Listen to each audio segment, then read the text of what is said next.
नमो जिणाणं नमो अरिहन्ताणं नमो सिद्धाणं नमो आयरीयाणं नमो वज्रायाणं नमो लोये सवसाहुणं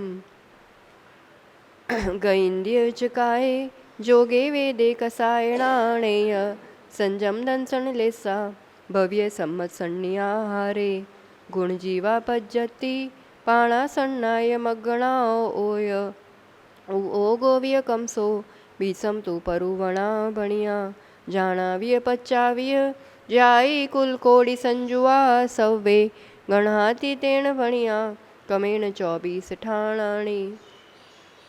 पंच परमेष्ठी भगवान की, 24 तीर्थंकर भगवान की, तपस्वी सम्राट आचार्य सन्मति सागर जी महाराज की, आचार्यगण सुनील सागर जी गुरुदेव की।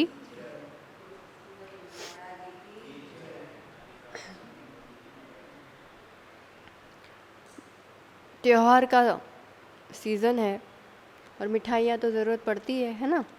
अब पहले वाली बात तो है नहीं कि सब मिठाइयाँ घर पे बने।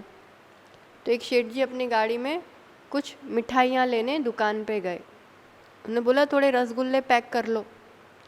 तो साइड में जो बॉक्स दोने जैसा होता है ना, जो वो रखे हुए थे, बहुत सारे ढेर लगाए हुए। तो वो उन्हें उठाया, उस पर रखा, जो वजन करने वाला होता है, उस पर रसगुल्ले भरे और शेठ जी लेके चलने लगे। तो वो जो कोने में पड़ा हुआ दोना था और उसमें जो रसगुल्ला रखा, और अब शेठ जी उसको संभाल के लेके जा रहे, उसके लिए पैसे भी दे रहे।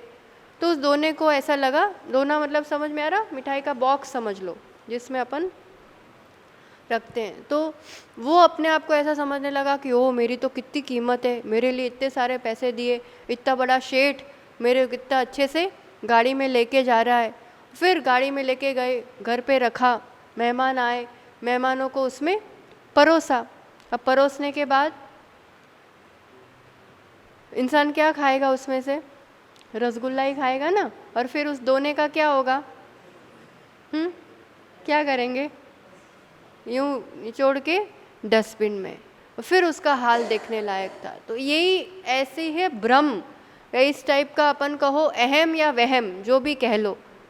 शरीर ये काय, कीमत उस दोने की तभी तक है जब तक उसमें रसगुल्ला है। उस रसगुल्ले के बिना उस दोने की कीमत किसकी दी गई थी, जो पैसे दिए गए थे किसके दिए गए थे, जो शेठ संभाल रहा था वो किसको संभाल रहा था, उस कीमत रसगुल्ले की थी। जस्ट वो उस रसगुल्ला उसके अंदर है तो उसे भी संभाला जा रहा है। बस वैसे ही समझ लो, कीमत इस आत्मा की है, इस जीव की है, ज्ञान गुण सहित जानने देखने की शक्ति वाले जो ये चेतना, कीमत उसकी है। जब तक इस दोने में, देह में, शरीर में, काय में ये आत्मा है तब तक उसकी कीमत है। बाकी कितना ही प्रिय व्यक्ति हो तो भी अगर ये चेतना उसमें नहीं रहे तो उसके लिए अपन क्या कर देते हैं, वो यूं करके फेंक दिया था। आजकल स्मशान में जलाना बोलो या 1 मिनट में इलेक्ट्रिक उसमें डाल दो, तो वो शरीर ही प्यारा था और वही होता, तो फिर क्यों करते ऐसा हम। कीमत किसकी है, महिमा किसकी है।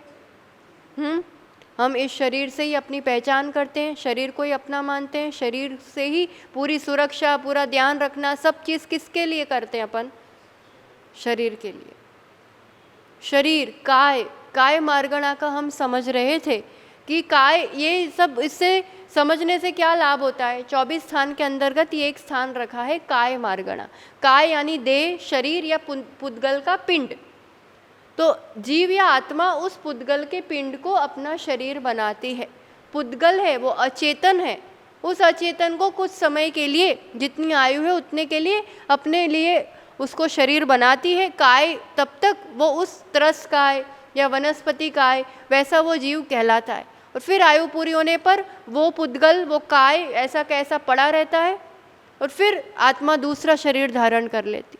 ये बहुत चिंतन योग्य विषय जो कल हमने पढ़ा, हम बहुत इजीली उसको आसानी से ले लिया। और उसके भी जो 4 भेद किए थे उससे तो पूरा ही स्पष्ट होता है कि वो एकदम जड़ चीज़ है, पुद्गल है। फिर आत्मा जब तय करती है कि मुझे यहाँ आना है, उस अवस्था का अलग नाम दे दिया।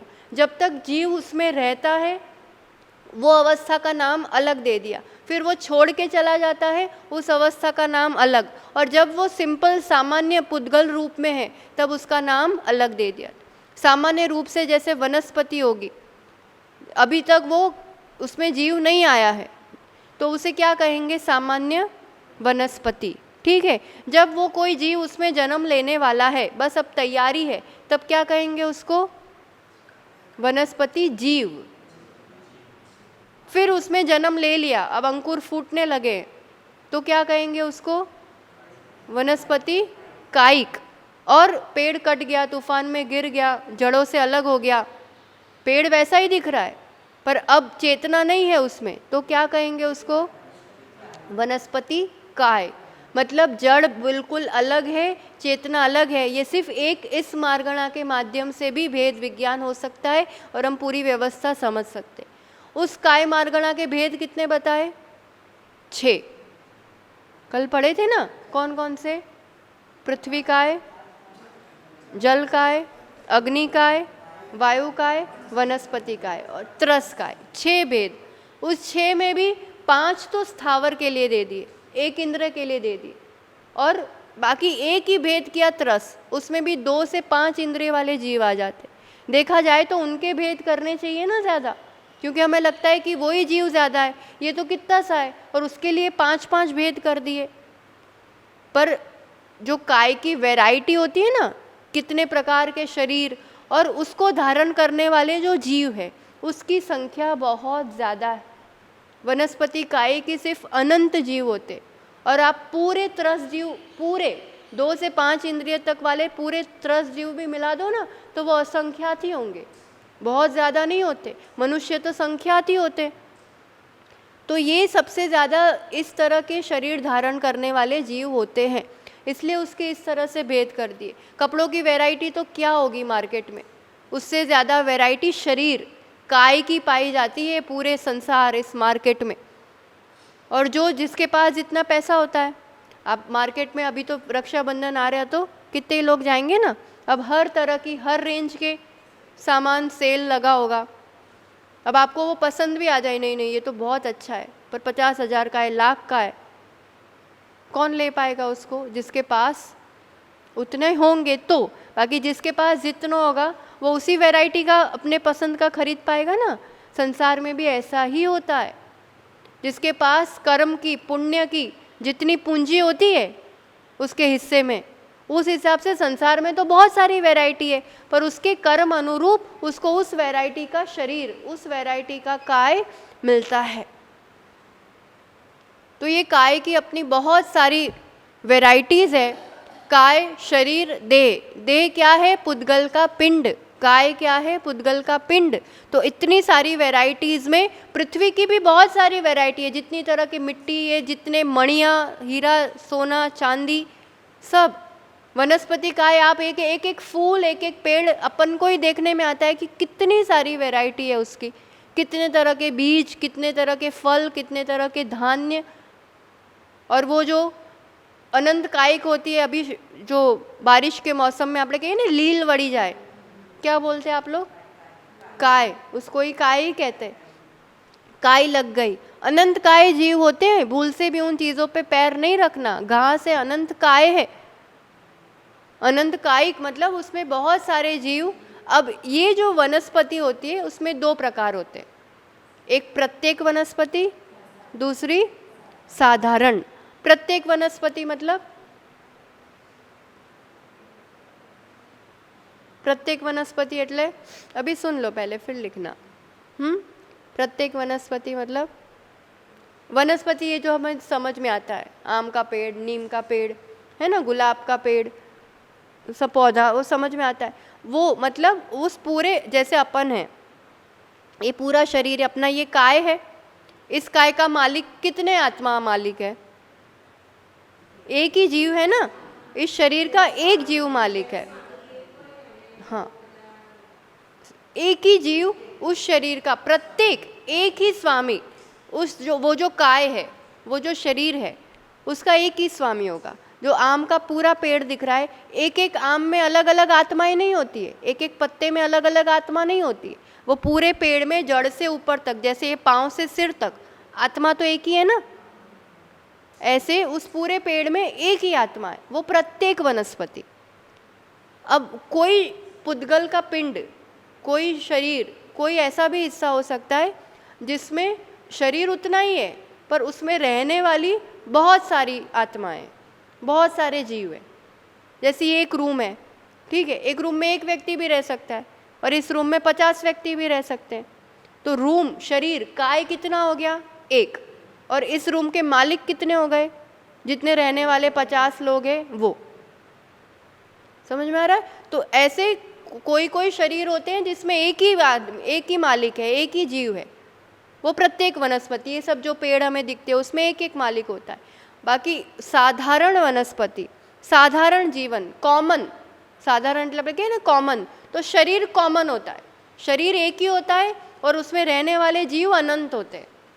आलू प्याज ये सब जो खाने को मना करते हैं, फिर जो ऐसे बोलते हैं ना बहुत कोमल भिंडी हो, बहुत कोमल लौकी हो, ऐसी सब्जियां नहीं खानी चाहिए, हमने गुरुओं से या बड़े बुजुर्गों से सुना है ऐसा, है ना, एकदम कोणा कोणा टिंडोड़ा हो એવું नहीं खावानू, है ना ऐसा।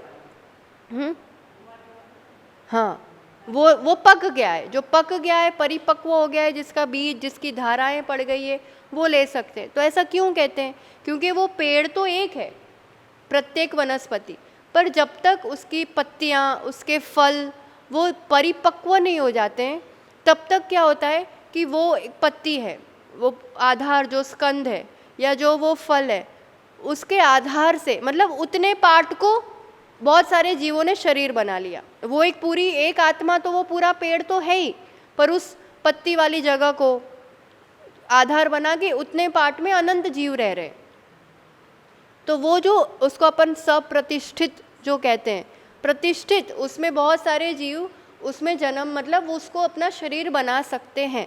तो एक प्रत्येक वनस्पति तो है ही, पर उसमें अभी वैसी संभावनाएं हैं कि कुछ उसका कोई एक अंग, जैसे आलू का पूरा जड़ों से पेड़, कुछ जमीन के अंदर है पर है तो पेड़, तो उसकी एक आत्मा होती होगी, पर वहाँ प्रकाश नहीं आता है।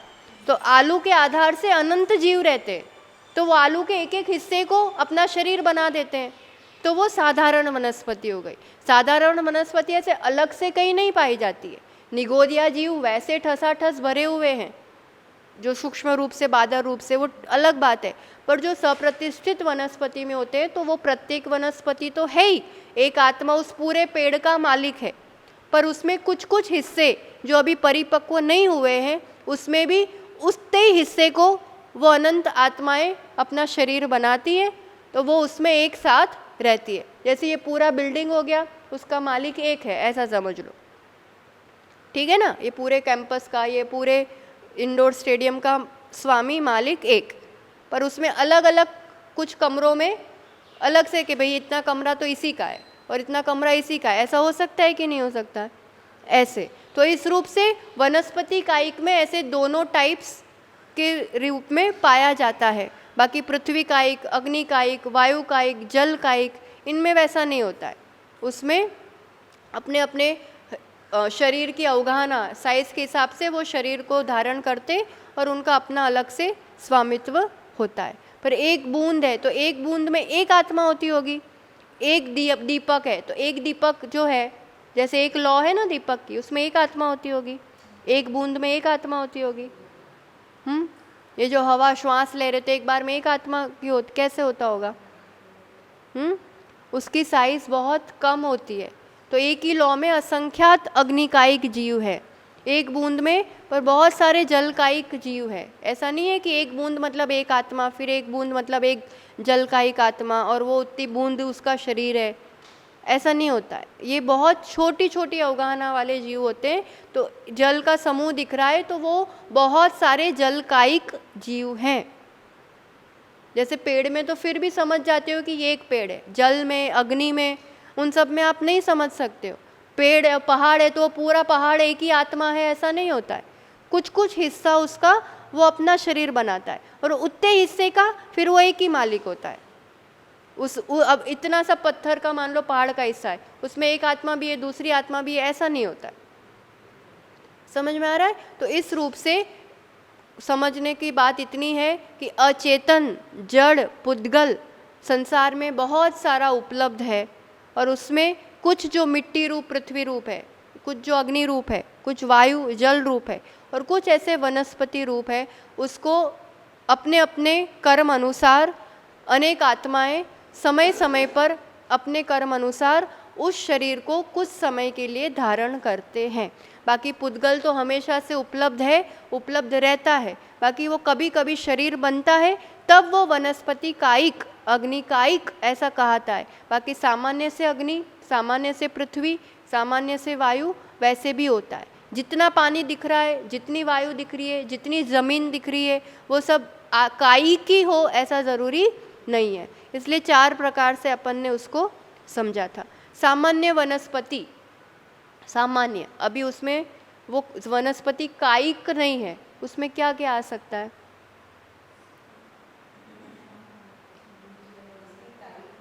अभी वनस्पति कायिक नहीं है, सामान्य वनस्पति। वनस्पति जीव भी नहीं है, वनस्पति काय भी नहीं है। वनस्पति उसमें क्या आ सकता है? बीज, बीज है, वो पुद्गल का पिंड है। अभी उसमें जीव आने की संभावना है, पर अभी उसमें जीव नहीं है, तो वो वनस्पति है। आजकल वैसी फार्मिंग भी होती है ना, इतना स्कंद मतलब ब्रांच भी बोते हैं, फिर एक कुछ अंग अलग अलग टाइप्स की होती है ना, कोई स्टेम फार्मिंग होती है, कोई जड़ों से, कोई बीज से, तो वो सब चीज़ें वो वनस्पति में आएगा। वो फिर जब बोया जाएगा, उसको सब मिट्टी, हवा, प्रकाश सब मिलेगा, फिर कोई जीव उसमें आके जन्म लेगा, फिर वो बड़ा होगा, फिर वो वनस्पति कायिक कहा जाएगा। फिर ये बीज, स्कंद, ये सब चीज़ें सामान्य वनस्पति में आती है। ठीक है,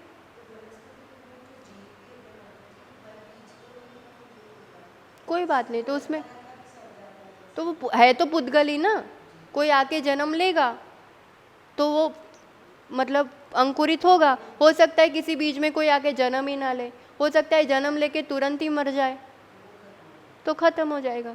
सब जीव की अपनी आयु भी तो होती है ना। अब गर्भ में तो कितने जीव आके चले जाते हैं, पता नहीं चलता है। वो तो जो गर्भ विकसित होता है तो पता चलता है कि अब ये गर्भवती है, और अब बाकी तो कितने जीव आके चले जाते हैं ऐसे गर्भ में। तो आयु के हिसाब से तो ऐसे इनमें भी तो होता होगा ना कि तुरंत तो है तो पुद्गल, तो सड़ जाता है। फिर जीव आएगा तो वो विकास करेगा, नहीं है जीव तो विकास नहीं कर पाएगा, पर वो सब वनस्पति में आएगा। ठीक है, तो ये चीज़ समझ में आई। शुरुआत हमने इससे की थी कि कीमत आत्मा की होती है। जैसे मिठाई के डिब्बे में मिठाई है, तो मिठाई की वजह से उस डिब्बे की कीमत है, ऐसे ही आत्मा की वजह से इस हमारी कीमत इस शरीर के साथ हो रही है। काय मार्गणा भेद विज्ञान का बहुत महत्वपूर्ण सूत्र है।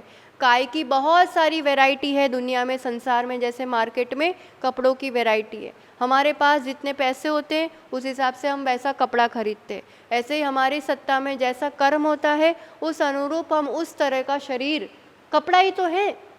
काय मतलब कपड़ा ही समझ लो, वस्त्र ही समझ लो। जैसे ये भिन्न है, उतना ही आत्मा से ये काय भिन्न है। जैसे ये जड़ है, अचेतन है, ऐसे ये इतना ही अचेतन है, बस वो धारण किया हुआ है जितने समय की आयु है। तो ऐसे अपन लोग कौन से किस में आएंगे, कौन से काय में आएंगे? 6 प्रकार की काय मार्गणा है ना, अपन किस में आएंगे? त्रस काय में, है ना। पृथ्वी, अग्नि, जल, वायु, वनस्पति, ये 5 काय स्थावर है, एक इंद्रिय वाले। उसकी संख्या बहुत ज़्यादा है, वैरायटी भी बहुत ज़्यादा है, इसके इसलिए अलग अलग भेद किए। बाकी स्थावर काय और त्रस काय 2 ही भेद हो सकते थे, और स्थावर काय 2 इंद्रिय, 3 इंद्रिय, 4 इंद्रिय, वैसे भी भेद हो सकते थे। पर भेद एक इंद्रियों में 5 किए हैं, क्योंकि उस काय, उस प्रकार के शरीर बहुत होते हैं, उस तरह के जीव बहुत होते हैं, अनंत अनंत होते हैं। और त्रस काय में लिमिटेड जीव है, असंख्या जीव है, बाकी सबको इकट्ठा कर लो तो भी, इसलिए उसका एक ही भाग किया, बाकी सबके 5 अलग अलग टाइप्स किए। काय, शरीर, पुद्गल का पिंड, इस मार्गणा में जीवों की खोज करना, इतने प्रकार के जीव हो सकते हैं।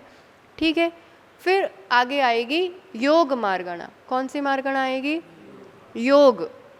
योग, अभी जो हम योग और योगा सुनते हैं, वो चीज़ वो है, वो उसमें भी मन वचन काय ही लगते हैं। पर योग मतलब योग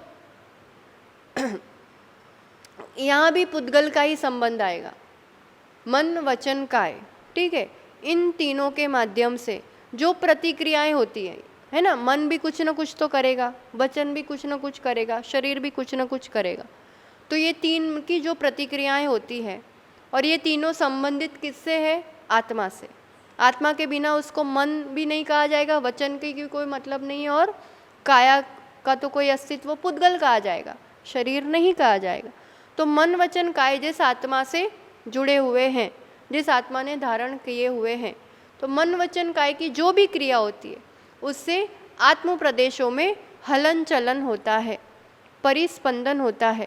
कोई भी, अब अपन एकदम शांति से बैठे और थोड़ा हिलेंगे, अब ये दरवाज़ा है, खुलेगा बंद होगा, तो कुछ तो वाइब्रेशन होंगे ना रूम में, होगी कि नहीं? ऐसे ही कर्म, नौ कर्म हम हर समय ग्रहण करते हैं, छोड़ते हैं, ग्रहण करते हैं, छोड़ते हैं। कर्म बंद भी रहे हैं, कर्म का उदय भी हो रहा है, तो ग्रहण करना छोड़ना निरंतर चल रहा है ना। तो ये प्रतिक्रिया जो चलती है उसके कारण आत्म प्रदेशों में हलन चलन परिस्पंदन होता है, क्योंकि आत्मा से कनेक्टेड है। तो मन वचन काय की क्रिया जिससे आत्म प्रदेशों में परिस्पंदन हो उसे योग कहते हैं, ठीक है। योग मतलब क्या? मन वचन काय, आप बोलो। हाँ, की क्रिया से आत्म प्रदेशों में परिस्पंदन, हलन चलन, वाइब्रेशन। फोन वाइब्रेट करता है ना आपका, तो कब वाइब्रेट करता है? कुछ आएगा अंदर, कोई कनेक्ट करेगा आपसे तो ही वाइब्रेट करता है ना। ऐसे ही भीतर कर्म या नौकर्म प्रवेश कर रहे हैं, वो आपसे कनेक्ट हो रहे हैं, तो वाइब्रेशन होगा ही होगा। वो वाइब्रेशन जो होता है वो योग कहलाता है। कोई ना कोई उसमें प्रवेश कर रहा है, तो कौन प्रवेश कर रहा है? कर्म। कर्म तो प्रति समय प्रवेश कर रहे हैं, तो जब तक कर्म प्रवेश कर सकते हैं तब तक योग के सहित जीव कहलाते हैं।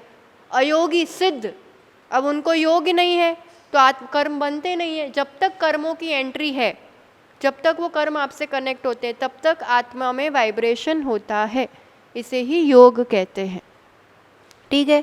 अब ये योग मुख्य रूप से 3 प्रकार के, मनोयोग, वचन योग, काय योग, ठीक। मन वचन और काय। मन योग सबको होता है क्या? किन के पास होता है? सैनी पंचेंद्रिय जीव होंगे, उन्हीं के मनोयोग होगा, सबके पास नहीं होगा। वचन योग, वचन योग किसके पास होता है?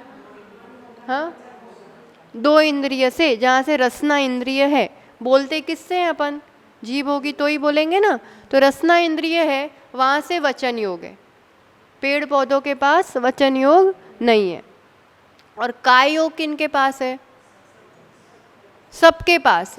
एक इंद्रिय से पंचेंद्रिय, जितने भी संसारी जीव हैं जो अभी सिद्ध नहीं हुए हैं, सिद्ध के अलावा सभी जीवों के पास काय योग तो होता ही होता है। मतलब एक योग तो है ही जिसके कारण कर्म बंद हो रहे हैं और जिसके कारण आत्म प्रदेशों में हलन चलन होता है। बिना योग के कोई भी संसारी जीव एक समय के लिए भी नहीं होता है, एक समय के लिए भी नहीं।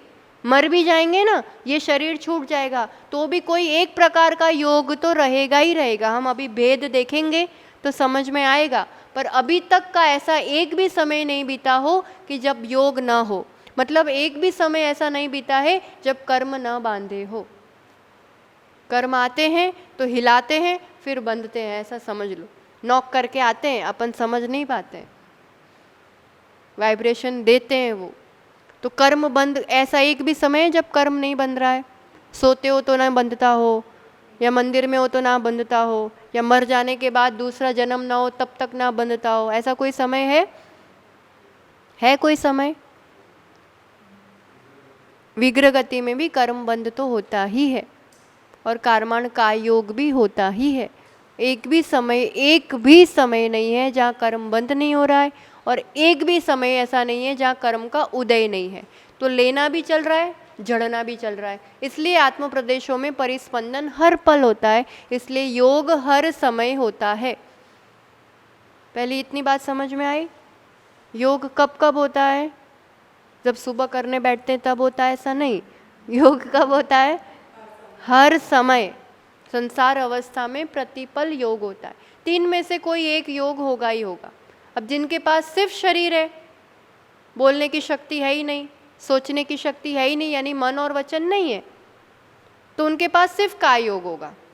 फिर 2 इंद्रिय से ऊपर वाले जीव है, उनके पास काय योग भी होगा, वचन योग भी होगा। और जो संगी पंचेंद्रिय जीव, मन सहित पंचेंद्रिय जीव है, उनके पास तीनों योग होते हैं, है ना। मनोयोग के भेद बताओ। सत्य मनोयोग, उभय मनोयोग, अनुभय। पहले सत्य के बाद बोलो कौन सा आएगा? असत्य, हाँ, अनुभय। ठीक है, 4 शब्द देखते हैं अपन। मन में भी वही लगेंगे, वचन में भी, क्योंकि एक सोचने वाली बात है जो जानते हैं हम, और फिर एक जो हम फिर वैसा बोलते हैं। जो सोचेंगे या जिस तरह के भाव होंगे वैसा ही बोलेंगे। सत्य,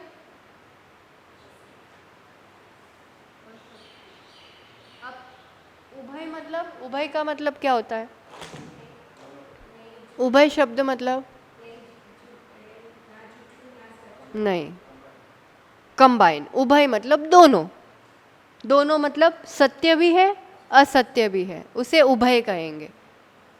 एक क्या हो गया? टोटल सत्य है। दूसरा क्या हो गया? कंप्लीट झूठ है, असत्य ही है। तीसरा क्या हो गया?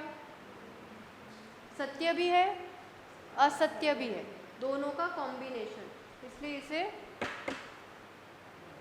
उभय। और चौथा अनुभय। अनुभय मतलब आप उल्टा बोल रहे हो। उभय में आएगा सत्य भी असत्य भी, अनुभय में न सत्य न असत्य। ठीक है, उभय दोनों का कॉम्बिनेशन, सत्य और असत्य का। अनुभय उसका ऑपोजिट, मतलब न सत्य न असत्य, है ना। अब अपन सम्यक ज्ञान से, सम्यक ज्ञान से सच, यानी क्योंकि पूरी दुनिया के हिसाब से कुछ सच होगा और कुछ झूठ होगा, तो मेरे हिसाब से जो सच है उस हिसाब से यहाँ नहीं गणित लगाना है। सम्यक ज्ञान के हिसाब से जो जैसा है वैसा अगर विचार में आ रहा है, सोचने में आ रहा है, तो वो सत्य मनोयोग, और वैसा ही आप बोल रहे हो तो सत्य वचन हो। मैं तो सही बोल रहा हूँ, उसने ऐसा किया मैं सही बोल रहा हूँ, अपनी सही नहीं चलेगी इसमें। सत्य किस हिसाब से? सम्यक ज्ञान के हिसाब से। सम्यक ज्ञान के द्वारा जो जैसा है वैसा जाना गया, सोचा गया, तो वो सत्य मनोयोग। जो जैसा है वैसा ही कहा गया, तो वो सत्य वचन योग। मन में भी ये आएगा, वचन में भी सेम भेद है। ठीक है। असत्य मतलब अपने हिसाब से तो झूठ। अब झूठा कौन विचार करेगा बताओ? कोई ऐसा कहता है मैं झूठ है और मैं विचार कर रहा हूँ, ऐसे कोई विचार करेगा? झूठ कभी कभी ऐसा होता है कि अपन जान पा रहे हैं और झूठ बोल रहे हैं, बाकी हर बार ऐसा भी नहीं होता। तो जो मिथ्यात्व के सहित है, जो हमें नहीं पता चल रहा है, जैसा है वैसा नहीं है, वो सब चीज़ असत्य में आएगी, मन से भी और वचन से भी। सम्यक ज्ञान के अंतर्गत जाना हुआ बोला हुआ वो सत्य, मिथ्यात्व के साथ जाना हुआ बोला हुआ वो असत्य। उभय, सत्य भी હોય ને असत्य भी હોય, એવું હોય કશું? શું હોય? दोनों ही चीज़ हो, ऐसे कैसे हो सकता है? ऐसा किसी और दर्शन में इस टाइप का ज्ञान नहीं मिलेगा। कोई भी किसी चीज़ को या तो सच बोलेगा या झूठ बोलेगा, सच भी हो झूठ भी हो। ऐसे जैन दर्शन के अलावा और केवली भगवान के अलावा इस रूप से वचन योग के भेद किसी ने किए हो ऐसा कहीं भी नहीं मिलेगा। हर चीज़ की, क्योंकि ये स्याद्वादमय अनेकांतमय धर्म है, हर चीज़ की संभावना इसमें रखी जाती है और हर चीज़ को कहीं ना कहीं किसी न किसी में इंक्लूड किया ही जाता है। अब ये कमंडल रखा है, छोटा बच्चा आया, वो पूछे मम्मी आ શું છે, ये क्या है? अब छोटे से बच्चे को आप क्या समझाओगे? बेटा पानी भरवाનું છે, ऐसा बोला आपने, तो वो क्या कहेगा? अच्छा बॉटल છે, अच्छा मटको છે, घड़ो છે। बोल सकता है। तो आप क्या कह दोगे उस समय के लिए? आप क्या कह दोगे? हाँ हाँ बेटा ये उच्च है, बोलोगे कि नहीं? तो आपने झूठ बोला कि सच बोला? बताओ, आपने सच बोला कि झूठ बोला? दोनों एक साथ हो गया ना। कहने के लिए वो है कमंडल, ठीक है, तो वो घड़ा बोल दिया तो असत्य भी है, पर उसको जो प्रयोजन है, उसको जो समझना है कि ये पानी भरने की कोई चीज़ है, वो चीज़ उसका पूरा हो रहा है, वो समझ रहा है, तो वो सत्य भी है। ऐसे ही अपन दिन भर में कई चीज़ें ऐसी हो सकती है। अब कोई रिटायर्ड अफसर आ रहे हैं, टीचर आ रहे हैं, प्रिंसिपल रहे, अब वो आए, मान लो, आओ आओ प्रिंसिपल साहब आओ बैठो, अध्यक्ष पहले रहे हो, अभी तो भी नहीं बोलते, तो वो सच है कि झूठ है? अभी के लिए असत्य कि अभी वो अध्यक्ष नहीं है, पर फिर भी पूरी दुनिया उनको उसी रूप से जान रही है, पहचान रही है, तो हम बोलेंगे कि भाई अध्यक्ष साहब आ जाओ, तो समझ जाएंगे कि इनके लिए बोल रहे हैं। होता है ना। तो ऐसे कई बार दिन में ऐसे कई प्रसंग बनते हैं जब हमें इस तरह के प्रयोग करने पड़ते हैं। तो वो पूर्ण सत्य भी नहीं है, पूर्ण असत्य भी नहीं है, सत्य भी है और असत्य भी है। इस तरह के जो भी वचन, इस तरह के जो भी विचार, वो सब किस में आएंगे? उभय। अनुभय मतलब न सत्य न असत्य, मतलब सही भी नहीं है पर झूठ भी नहीं है। उभय में क्या था? सही भी है झूठ भी है। इसमें क्या है? सही भी नहीं है झूठ भी नहीं है। मतलब कोई एग्जाम्पल बताओ अनुभय का, वचन योग का, आप बताओ। એવું ક્યારે થાય?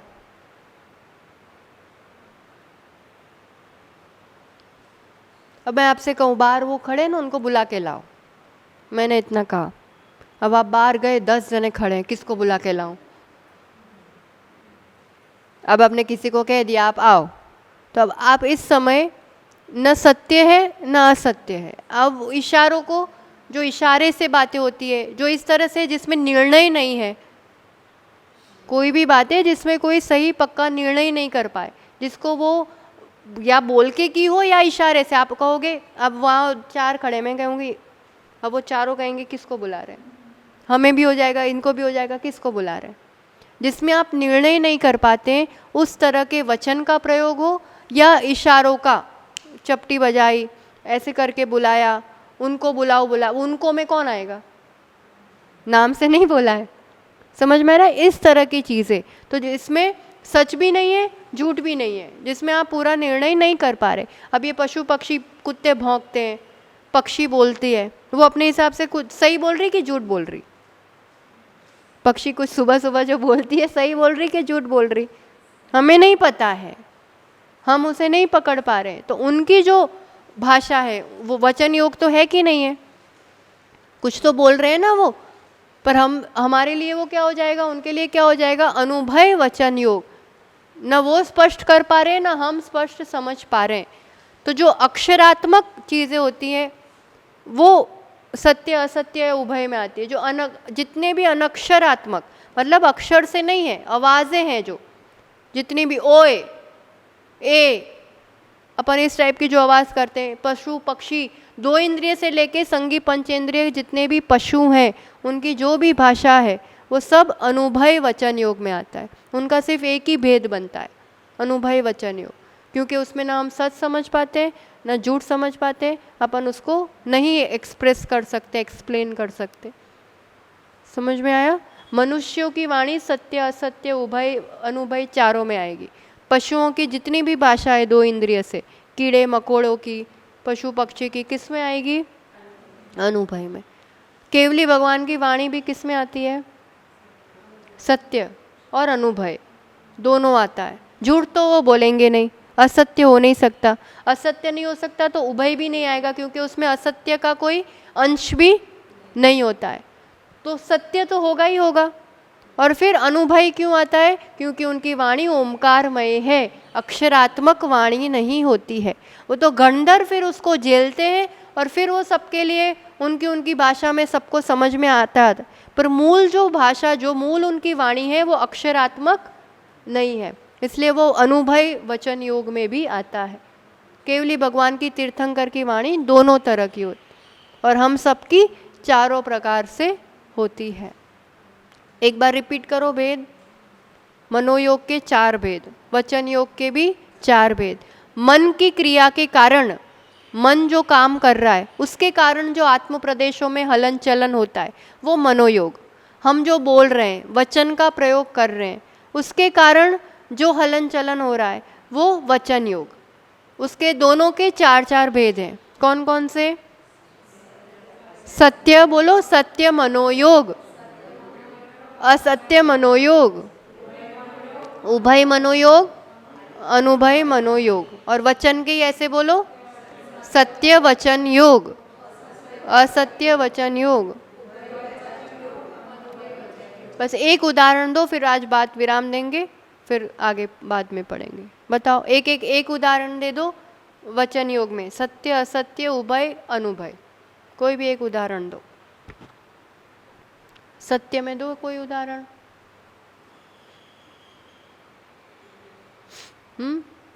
7 तत्व होते हैं, 6 द्रव्य होते हैं। हमने ये वाक्य बोला, ये कैसा वचन योग हो जाएगा? जिनवाणी के अनुरूप वचन है। इसमें हमने अपने राग द्वेष से या अपनी बुद्धि से कुछ भी लगाया नहीं है, तो ये क्या हो जाएगा? सत्य वचन योग, है ना। दिगंबर मुनिराज ही सच्चे गुरु होते हैं। कुछ भी इस टाइप से जो जिनेंद्र की सम्यक ज्ञान को पुष्ट करने वाला वचन, वो क्या हो जाएगा? सत्य वचन योग। अब असत्य का उदाहरण दो कोई, आप लोग दो। अब कुछ भी बोलो ना, दिन भर बोलते रहते हो, अब इसमें एक उदाहरण तो दो। हाँ, केवली भगवान आहार करते हैं, कवला आहार करते हैं, असत्य हो गया। ठीक है, ये दुनिया भगवान चलाती है, असत्य वचन हो गया। ठीक है, फिर मैं शरीर हूँ,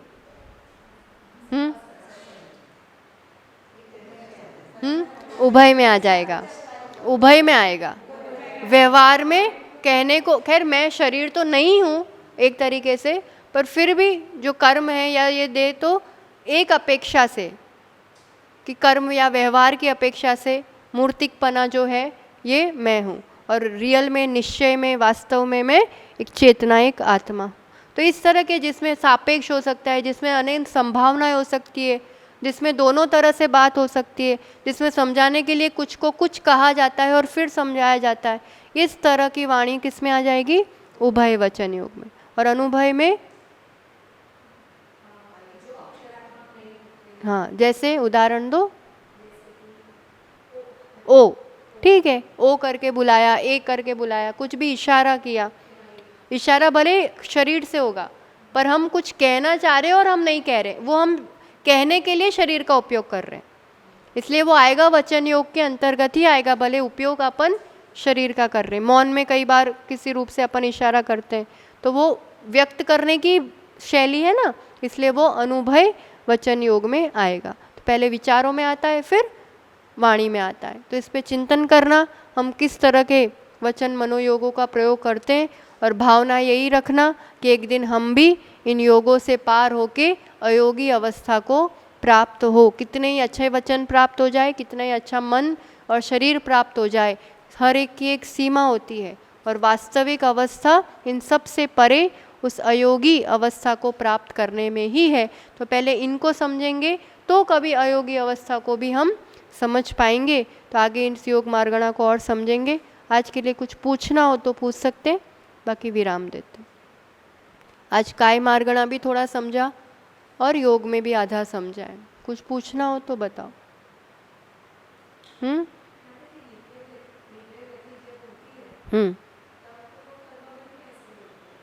विग्रह गति में आत्मा होती है ना, अपन अभी काय योग कल देखेंगे ना तो समझ में आएगा। उसमें मन भी नहीं होता है, वचन भी नहीं होता है, पर शरीर होता है। शरीर के औदारिक, वैक्रिय, कारमाण, तेजस, ये सब प्रकार है ना शरीर के। तो उस समय औदारिक शरीर नहीं है, पर कारमाण शरीर होता है। कोई भी एक शरीर होता है तब तक कर्म बंद होता है, जब तक शरीर है। तो कारमाण शरीर है, तेजस शरीर है, तो शरीर तो है ना, इसलिए कर्मों का समूह है, तो कर्मों से ही बंद होता है, कर्मोदय में आते हैं। बस ये शरीर नहीं होता है जो दिख रहा है अभी। तो कल वही समझेंगे अपन काय योग के माध्यम से। पर शरीर रहित अवस्था तो सिद्ध अवस्था ही है। बाकी अभी तक एक भी समय ना शरीर के बिना रहे हैं, इसलिए ना योग के बिना रहे हैं, इसलिए ना कर्म बंध के बिना रहे हैं। तो इन कर्मों से अतीत अवस्था आप सबकी हो, इसी मंगल भावना के साथ जिनवाणी के ज्ञान से